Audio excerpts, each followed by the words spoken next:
You folks have been watching the Eagles in Dallas and the Packers and the Vikings. Welcome back to our studios in New York. Greg Gumbel along with Terry Bradshaw. Let's get you caught up to date on what's happening around the league.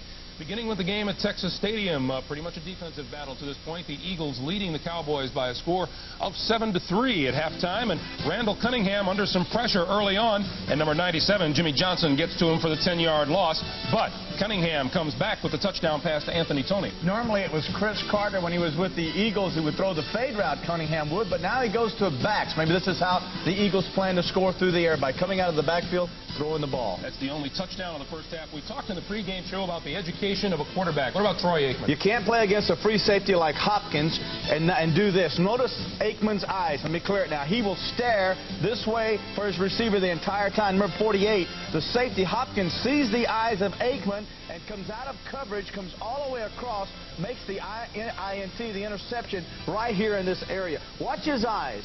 This is just something a young quarterback has to overcome. Stare, stare, stare, stare, and then look. Here comes 48, says, well, look, I'll take a piece of this action. I'll come on over, I'll read your eyes, and I'll get the interception. Nice job. Dallas has only managed a field goal in the first half. They trail the Eagles 7-3.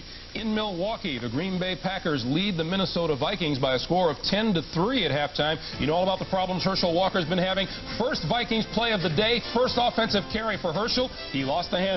He fumbled. Green Bay's Robert Brown recovers. Kind of set the tone for the Vikes in the first half. Don Majkowski runs into Big Al Noga here. Noga, number 99, knocks the pass down. But watch Donald Igwebuike. Under pressure, possible indictment coming down. He still nailed a 20-yard field goal, but here comes Darrell Thompson. And Lenny Infante, head coach of the Packers, wants someone else to lead his team in rushing besides this quarterback. This guy's the #1 draft choice. This is his first NFL rushing touchdown. Maybe this is the site of something big for the Packers. Reason to celebrate in Milwaukee. It's 10-3 Packers at the half. They're also at halftime in New Orleans, where the Saints are leading the Detroit Lions by a score of 10-7. Jim Mora prowling the sidelines in the Superdome, and he saw Steve Walsh get all kinds of time. Unusual not to blitz a young quarterback like Walsh. If you blitz him, he doesn't have this much time. The Lions go to zone.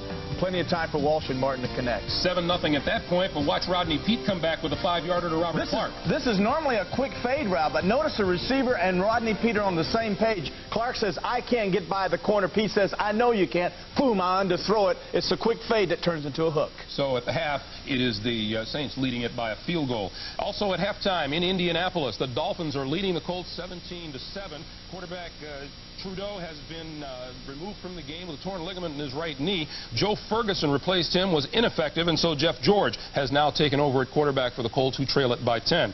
At halftime in New England, the Buffalo Bills and the New England Patriots. 14-3 Bills as that game has now started in the second half.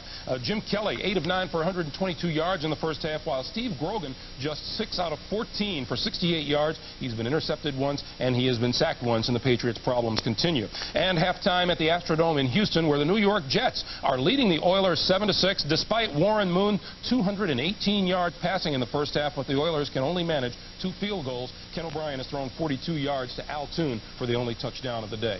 The NFL Today continues here on CBS after this word from your local station.